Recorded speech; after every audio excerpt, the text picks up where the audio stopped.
markets are closed and the business stories are just heating up. Hello, I'm Mai Rodriguez. Catch up with us on Business Brief.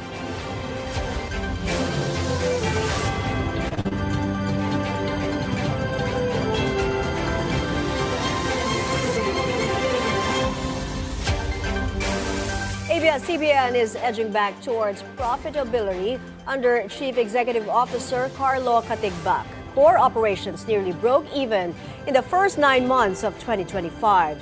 Recurring earnings before interest, taxes, depreciation, and amortization losses dropped to just 13 million pesos, a 97% improvement from last year. Stronger content revenue and strict cost cuts drove the turnaround, not one-off asset sales. Content production and distribution revenue rose 14% to 9.13 billion pesos, fueled by hits like the long-running series Batang Quiapo and the revamped I Want streaming platform. Sold-out concerts and Bini's 14-city world tour also lifted the top line. Sky Cable remains a drag with revenues down 36% to 2.63 billion pesos. Still, operations are finally carrying their own weight and a full return to profitability may be within reach. SM Prime says it will complete the 2.3 billion redevelopment of SM City Iloilo by early 2026. The project adds close to 8,000 square meters of new mall space and over 23,000 square meters for a national university campus.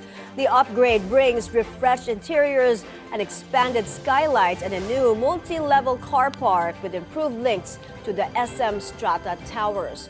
SM Prime is also adding rooftop solar panels and advanced daylighting systems to boost energy efficiency. The National University campus, set for 2027, is expected to lift weekday traffic and reinforce SM City Iloilo as a flagship regional hub in Western Visayas.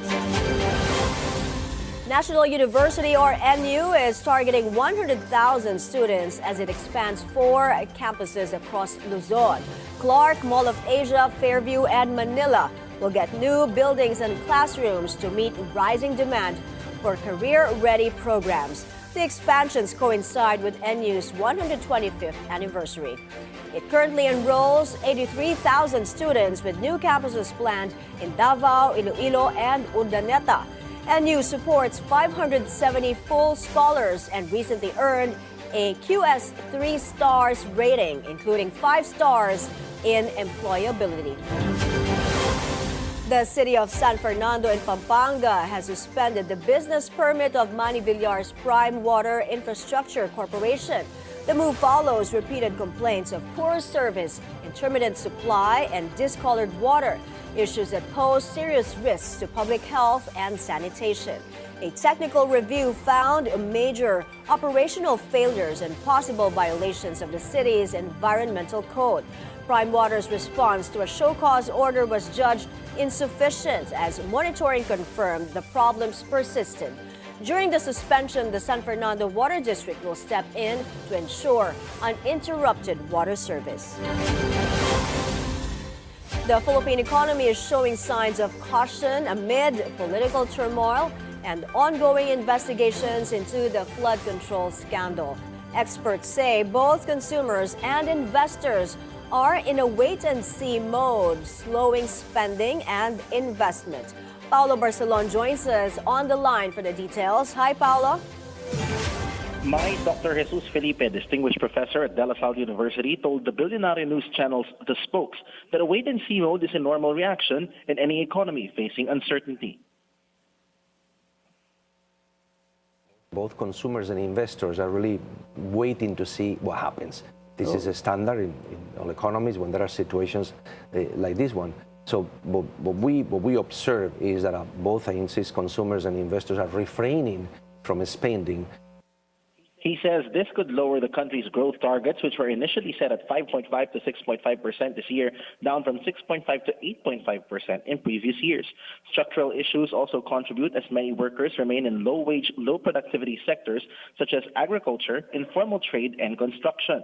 Outgoing Finance Secretary Ralph Recto also warned that economic growth may reach only 4.7 to 4.8%, the lowest since 2011. Felipe says this is concerning. The Philippines needs higher growth to increase incomes and wages. He explains that a 4% growth, if it materializes, would be a, quote, tremendous blow to the country. You see, 4% for an economy like the Philippines is very low. We need to grow much faster, precisely to increase incomes, wages, and income per capita. So 4%, if it materializes, it will be really a tremendous blow for all of us. Meantime, we're here at the head office of the Department of Trade and Industry in Makati City, where Trade Secretary Cristina Roque and newly named Finance Chief Frederick Go are expected to brief the media on U.S. tariffs. Mai. Thank you for that report, Paulo Barcelon.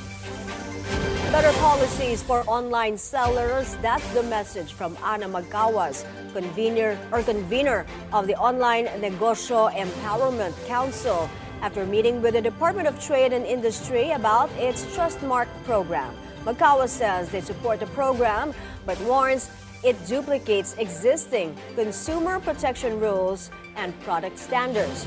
She urges the DTI to strengthen policies and crack down on online scams, creating a fair, transparent, and corruption-free digital economy for micro, small, and medium enterprises.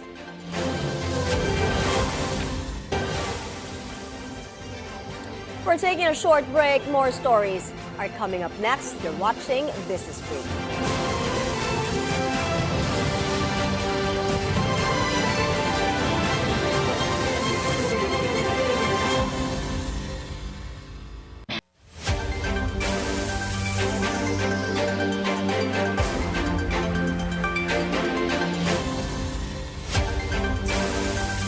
Back in Business Brief, government recovery efforts along with the distribution of relief assistance remain underway in typhoon-stricken communities in northern Luzon.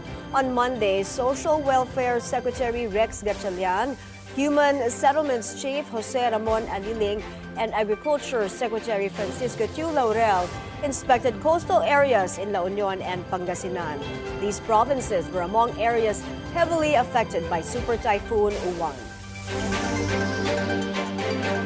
Immediate response, pagkain, financial assistance, nagsisimula na mula sa hanay ng DSWD at ng ibang ahensya.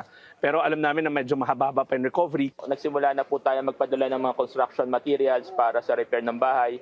And then pinoproseso na rin po yung cash assistance natin sa mga partially and totally damaged houses ng mga pamilya. We are already distributing mga binhi, for rice, corn, high-value crops.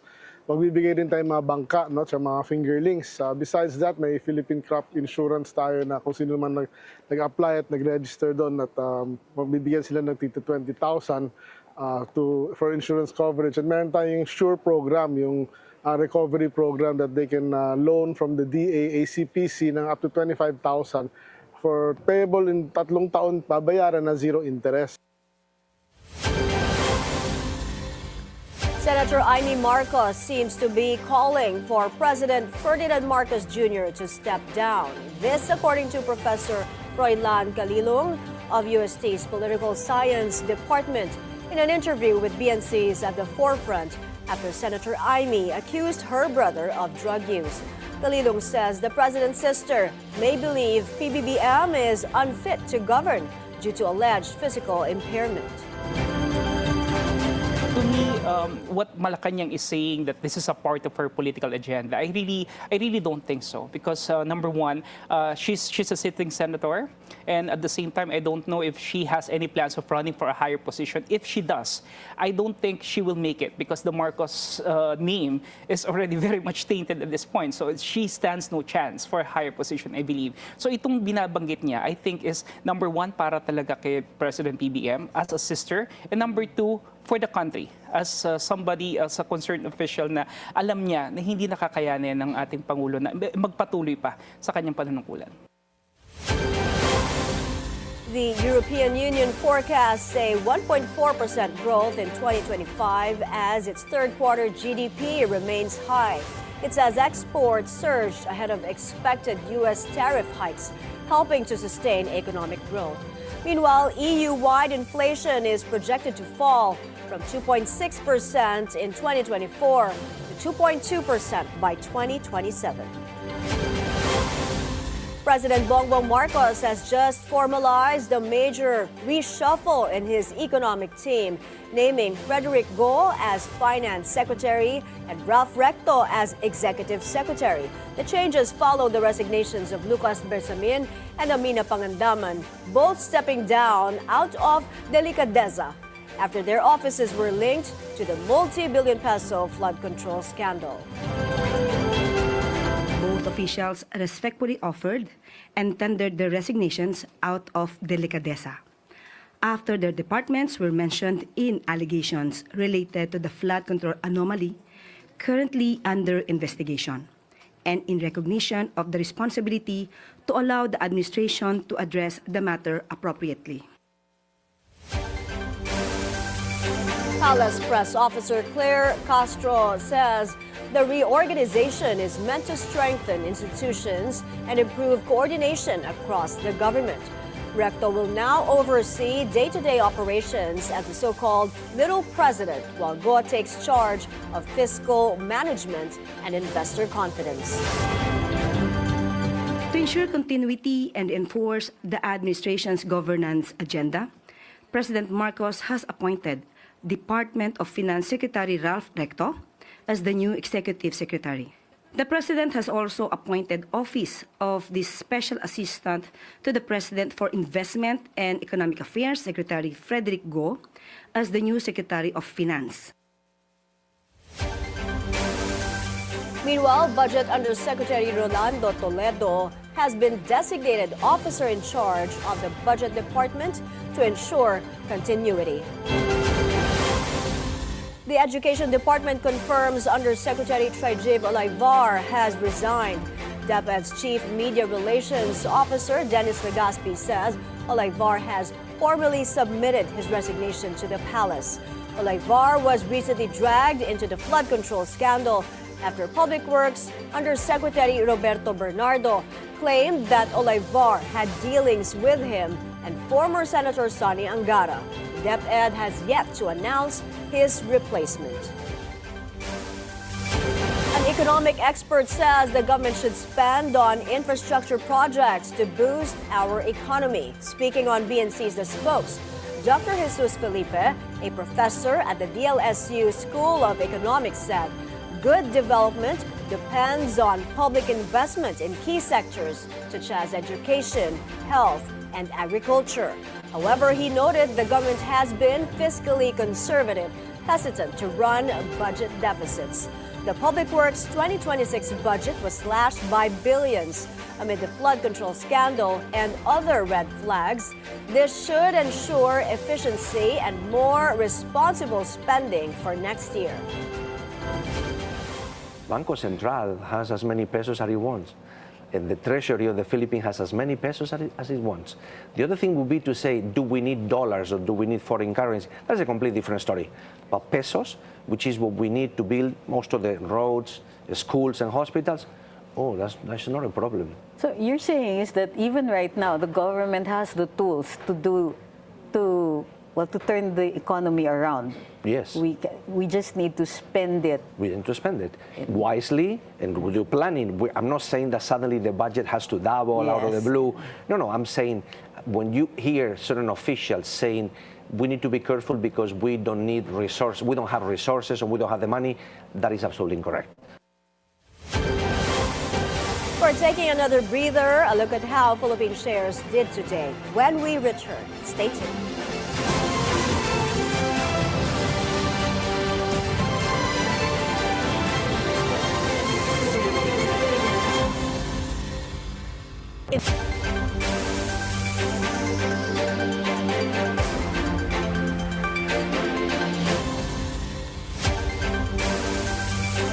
Philippine shares bounce back into negative territory in the second trading day of the week.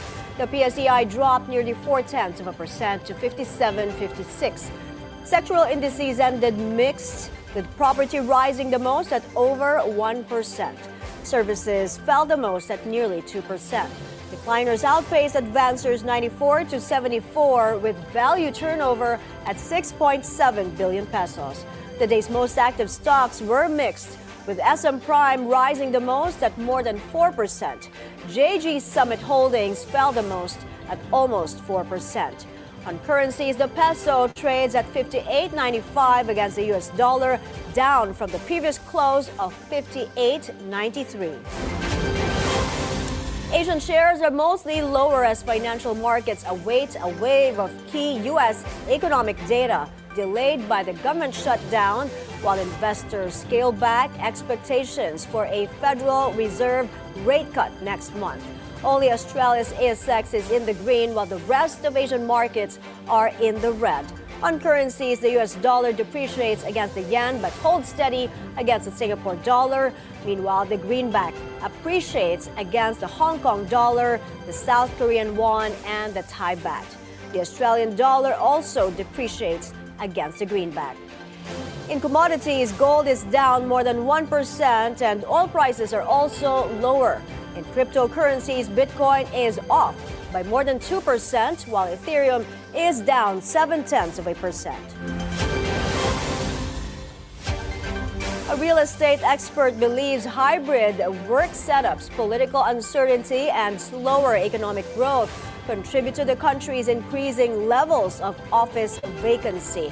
On BNC's Business 360, Lubian Realty Group CEO Sheila Lubian said there has been weaker demand for high-end residential and commercial spaces. She explained companies have been cautious as they tighten cost controls and manage operational risks. They are right-sizing, looking for the best deal out there. So, instead of taking 100 square meters like in the past or 1,000 square meters, they can just do 500 right now. They have this hybrid type of model and work from home. So they're optimizing their space. Well, locally, the political environment, the unstable, growth rate also. Because when we were growing at a steady 5.5, 6.5% annually, we see a continuous increase in demand also. Car sales were essentially flat in the first 10 months of the year. The latest industry report suggests demand remains soft despite optimism from major players. Our mobility correspondent G. Baroga breaks down the numbers in this report.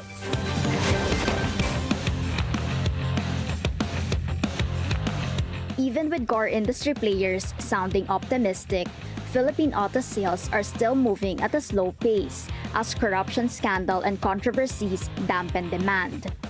A joint report from the Chamber of Automotive Manufacturers of the Philippines, or CAMPI, and Truck Manufacturers Association shows the industry sold more than 383,000 units year-to-date, compared to over 384,000 on the same period last year. Commercial vehicles continue to carry most of the load, with more than 305,000 units sold, 8% higher than in 2024. Passenger cars, meanwhile, are still lagging behind, selling over 77,000 units, which is a 23% drop from last year's more than 100,000. On the brighter side, electrified vehicles are still gaining momentum. Sales reached more than 24,000 units, with hybrids leading the pack at 19,000 plus. Battery electrics reached almost 4,000, while plug-in hybrids closed in at 945.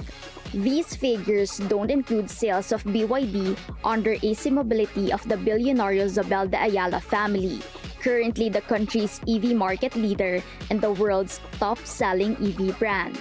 Among CAMPI members, Toyota of the Bilyonaryo T family continues to dominate hybrid sales.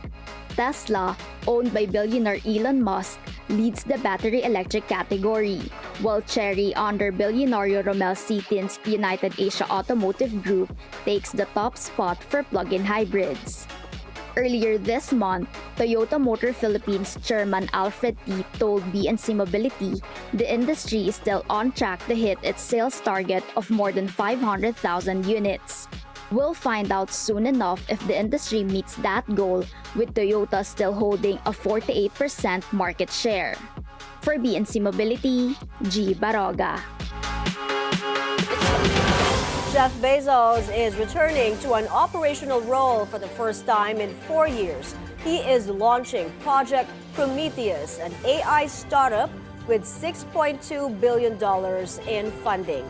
The company will apply artificial intelligence to engineering and manufacturing across computers, aerospace, and automobiles.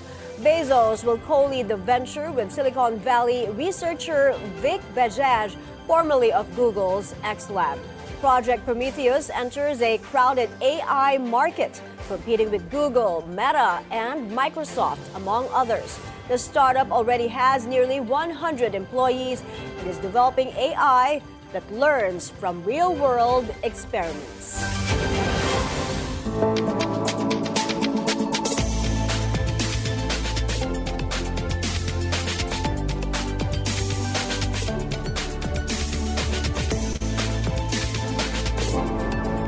That's a wrap for today's Business Brief. I'm Mai Rodriguez. Join us again tomorrow as we bring you the stories that help you plan your next big, bold moves in business. Only here on the Bilyonaryo News Channel.